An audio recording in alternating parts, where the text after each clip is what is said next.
এই গরমে তো মানে ঘাইমে তো অস্থির, সে কোথায় নিয়ে যাবেন? ফকিরাপুর। এটা ভাড়া কত? 1400 টাকা ভাড়া। মানে আপনার সাথে আসে কয়জন? আপনার তো ঘাইমে ঘুমে অবস্থা খারাপ।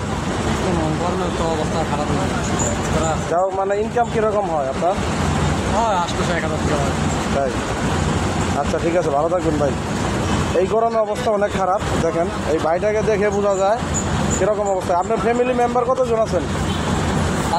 5 জন। যাই হোক, 5 জন ফ্যামিলির জন্য অনেক কিছু করতে হয় এই ঢাকা শহর এই রোদের মধ্যে। আপনার এই গাড়ি তো দোয়া করেন, আর আমরা একটা ছেলের মধ্যে দোয়া করবেন অবশ্যই। আমরা যেন মানুষের সহযোগিতা করতে হবে। যাই হোক, আমি এই ভাই রিক্সা থেকে উঠছি সচিবালয় থেকে, আরে ভালো লাগলো। ওই জন্য আমি অল্প কিছু টাকা দিলাম, বেশি দিতে পারলাম না। আমরা তো দোয়া করবো না। আচ্ছা, মধ্যে নিচে বসে আছেন কেন?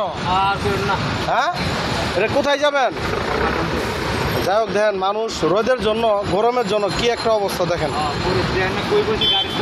দেখছেন এই যে দেখেন ঢাকা শহর কি একটা গরম। দেখেন গরমের জন্য তাপমাত্রা, হ্যাঁ অতিরিক্ত তাপ। অতিরিক্ত তাপ। আপনি কোথায় যাবেন ভাই? শাহজাহানপুর যাবো। হ্যাঁ, শাহজাহানপুর। এটা ভাড়া নিচে দিয়েছেন কত? 500 টাকা ভাড়া। এই 500-র জন্য এত পরিশ্রম? ভাড়া 700, আমি কি করুম? পাইকারা মাল না দিলে কি করুম? 200 টাকা কম দিতে চাল। যাই হোক, এই গরিবের যে ঘাম, এই ঘাম শোধ করার মতো কেউ মানে টাকা দিতে পারবে না। যাই হোক, পেট ভাতের জন্য মানুষ অনেক কিছু করে থাকে। ভাই নিয়ে যাইতেছে। যাও, ঠিক আছে ভাই, আমার জন্য দোয়া করেন। আমি অল্প কিছু আপনার যেন একটু সহযোগিতা করতে পারি।